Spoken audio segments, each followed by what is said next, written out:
Bapak, Ibu, Saudara yang dikasihi dan diberkati Tuhan, pada saat ini kita akan masuk di dalam persekutuan doa di Klasis Kartasura, Rabu 6 April 2022. Mari bersama-sama kita mengambil saat teduh. Mari kita bersaat teduh.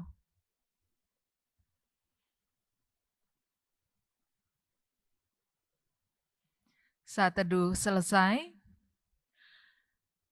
Mari kita dasarkan persekutuan doa pada saat ini dengan pengakuan bahwa pertolongan kita adalah di dalam nama Tuhan yang menjadikan langit dan bumi, dan terimalah salam. Turunlah kiranya atas saudara sekalian anugerah dan damai sejahtera dari Allah Bapa dan Putra dan Roh Kudus. Amin. Mari kita pujikan bersama-sama pelengkap kidung jemaat nomor 2 baitnya yang pertama, mulia.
Sebelum kita mendengarkan firman Tuhan, mari kita datang kepada Tuhan, mari kita berdoa.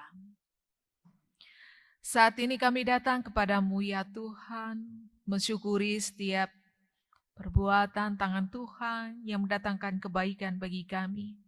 Dan Kau selalu campur tangan dalam setiap perkara-perkara yang kami alami dan kami rasakan.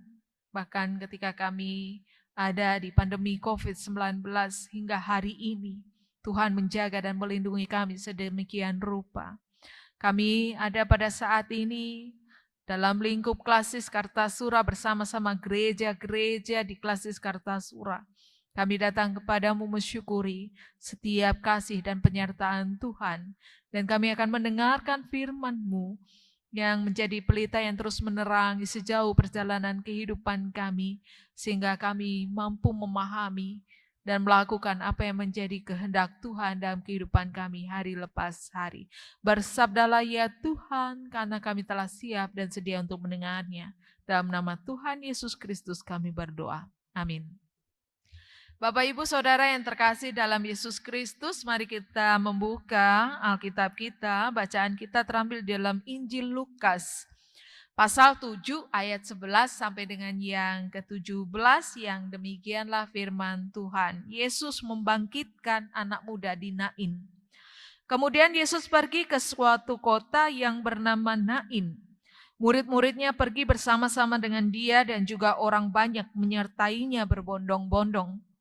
Setelah ia dekat pintu gerbang kota, ada orang mati diusung keluar. Anak laki-laki, anak tunggal ibunya yang sudah janda, dan banyak orang dari kota itu menyertai janda itu. Dan ketika Tuhan melihat janda itu, Tergeraklah hatinya oleh belas kasihan, lalu ia berkata kepadanya, "Jangan menangis."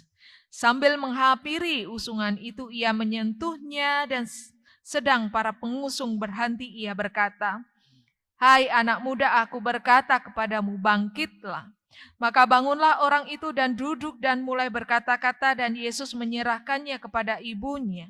Semua orang itu ketakutan dan mereka memuliakan Allah sambil berkata, "Seorang nabi besar telah muncul di tengah-tengah kita, dan Allah telah melawat umatnya." Maka tersiarlah kabar tentang Yesus di seluruh Yudea dan di seluruh daerah sekitarnya. Demikian jauh pembacaan firman Tuhan. Yang berbahagia ialah mereka yang mendengar, memeliharanya, dan melakukannya dalam kehidupan hari lepas hari. Haleluya. Bapak Ibu Saudara yang dikasihi Tuhan, tema kita yaitu menangislah dan segeralah bangkit. Menurut William Hyfrey, PhD, mengemukakan bahwa perempuan rata-rata menangis 5,3 kali lebih sering daripada laki-laki. Karena di dalam penelitian itu melahirkan sebuah data bahwa perempuan cenderung lebih ekspresif. Perempuan mampu menyatakan apa yang dirasakannya, apa yang dipikirkannya, apa yang membebaninya itu tampak lebih jelas daripada laki-laki. Dan yang kedua, bahwa perempuan secara biologis memiliki jumlah hormon prolaktin lebih tinggi daripada laki-laki.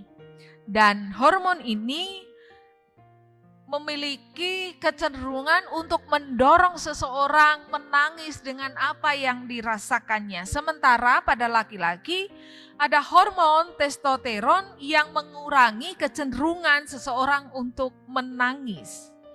Dan dalam penelitian ini, ketika perempuan lebih ekspresif, lebih bisa menampakkan perasaannya, apa yang dirasakannya, kesedihannya, memberikan bahwa semua orang sebenarnya baik laki-laki maupun perempuan memiliki kerapuhan dan memiliki kesedihan. Tidak selamanya bahwa manusia harus kuat dengan kondisi yang dialaminya. Kadangkala ia menangis butuh waktu dan tempat untuk bisa berbagi. Entah itu perempuan yang bisa nyata dan tampak ketika ia merasakan kesedihan, ataupun laki-laki yang mungkin bisa lebih menyembunyikan perasaannya lebih rapat daripada perempuan. Tetapi pada hakikatnya bahwa manusia seringkali diperhadapkan tentang situasi-situasi dan kondisi yang ia merasakan secara pikiran, secara emosi, secara perasaan yang dimilikinya. Ia sedang mengatakan bahwa aku sedang tidak baik-baik saja. Aku sedang merasakan kekecewaan. Aku sedang merasakan kesedihan dan penderitaan. Dan bacaan kita pada saat ini Injil Lukas pasal 7 ayat 11 sampai dengan 17, ternyata Tuhan mengerti benar kondisi psikologi seorang janda dari Nain. Dengan air mata, dengan kesedihannya, dengan penderitaannya karena ia kehilangan anak satu-satunya yang ia kasih tentunya, yang ia cintai, ia menangis. Dan Tuhan melihat air mata janda itu, Tuhan mengatakan jangan menangis. Ada sesuatu yang hendak dikatakan Tuhan Yesus dari kalimat jangan menangis. Bahwa Tuhan akan menguatkan, Tuhan akan menolong janda dari Nain ini sehingga berhenti menangis. Kalaupun menangis, sesudah menangis, kemudian ia boleh merasakan kekuatan dan pemulihan. Tuhan tahu benar. Tuhan Yesus yang melihat tetesan air mata dari janda Nain ini mengetahui apa yang dirasakan dan dialami oleh janda itu. Dan sapaan Tuhan menenangkan hatinya yang sedang rapuh, yang sedang menderita di dalam kesedihan, jangan menangis. Lalu apa yang dilakukan oleh Tuhan Yesus? Tuhan Yesus menghampiri usungan itu, kemudian usungan itu berhenti. Lalu Tuhan mengatakan, "Hai anak muda, aku berkata kepadamu, bangkitlah." Apa yang dikatakan oleh Tuhan Yesus terjadi. Anak muda itu bangkit dan bangun. Ia memperoleh kehidupannya kembali. Bapak, Ibu, Saudara yang dikasihi dan diberkati oleh Tuhan Yesus Kristus, dalam persekutuan doa pada saat ini, mau mengingatkan kita dalam seluruh kerapuhan kita, dalam kesedihan, dalam penderitaan kita, menangislah. Jangan menahan emosi, tetapi bagaimana kita memahami seluruh apa yang kita rasakan sehingga kita memperoleh solusi untuk healing, penyembuhan di dalam diri kita. Sehingga kita menemukan jalan keluar untuk kita membuka pintunya. Kemudian kita menemukan jalan yang memang juga Tuhan kehendaki. Ketika kita menderita, ketika kita berduka, begitu banyak alasan dunia menawarkan untuk kita menyerah, putus asa, seakan-akan kehilangan harapan. Yakinlah bahwa sapaan Tuhan pun kita dengar, berbisik memanggil kita. Menangislah, merasakan emosi itu, setelah itu berhenti, dan jangan menangis kemudian bangkit dan bangun. Apapun yang menjadi penderitaan dan kesedihan kita, mari kita mendorong hati, pikiran, dan perasaan kita untuk tidak hanyut di dalam kesedihan itu, tetapi untuk melihat ke atas. Karena Tuhan akan menolong, menyembuhkan, dan menguatkan kita. Melihat ke atas bahwa kita menyadari bahwa kita membutuhkan pertolongan Tuhan. Menyadari bahwa terbatasnya kita sebagai manusia yang kecil dan lemah. Tetapi Tuhan yang maha tinggi dan maha kuasa mampu merengkuh kehidupan kita. Yakinlah bahwa esok hari akan bisa kita jelang bersama-sama apapun yang kita rasakan. Jikalau hari ini Tuhan beserta dengan kita, Tuhan akan beserta dengan kita untuk melangkah esok hari, melompatnya, dan membuat kita terbang untuk dapat merasakan Tuhan mengangkat kita dan membuat kita ada di hari-hari yang akan kita lalui. Tuhan menuntun, menyertai, dan memberkati kita semua. Amin. Mari kita bersaat teduh.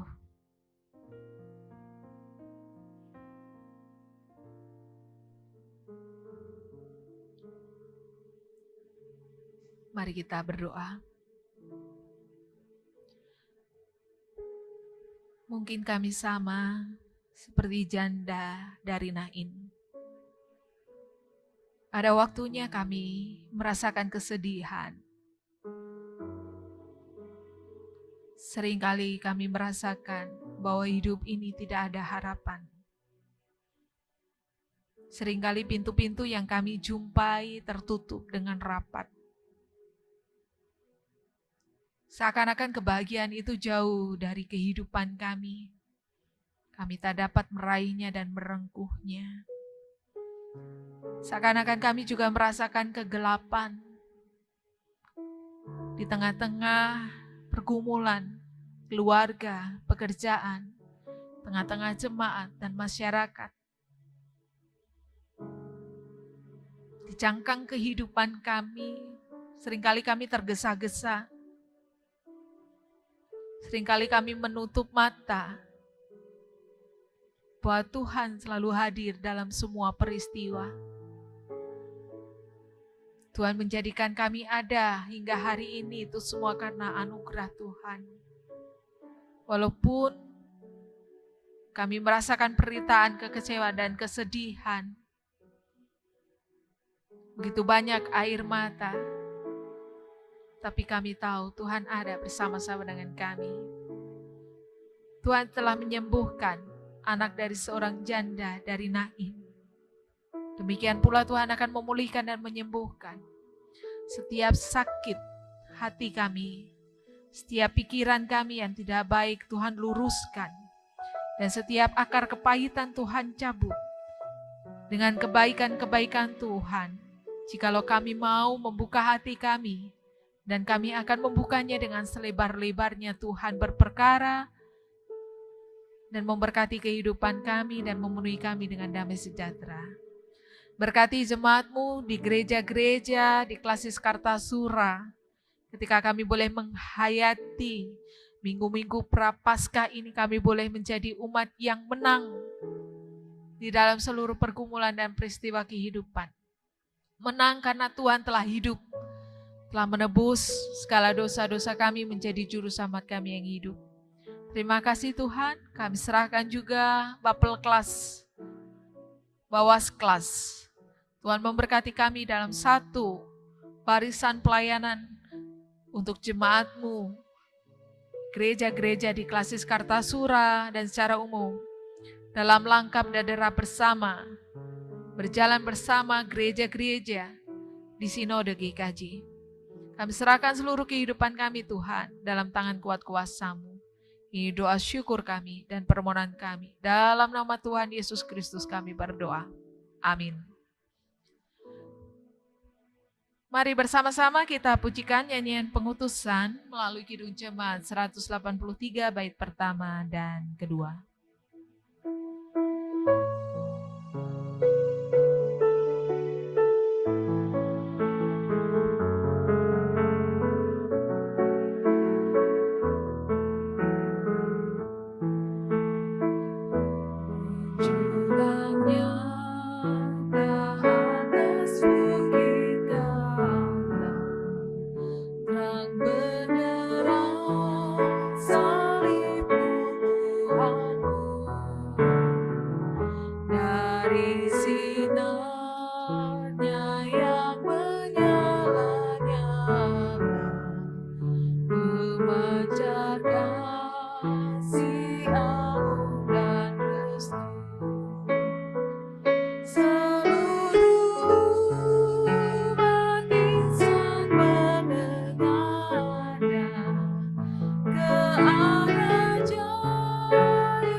Mari bersama-sama kita menerima berkat Tuhan. Tuhan memberkati engkau dan melindungi engkau.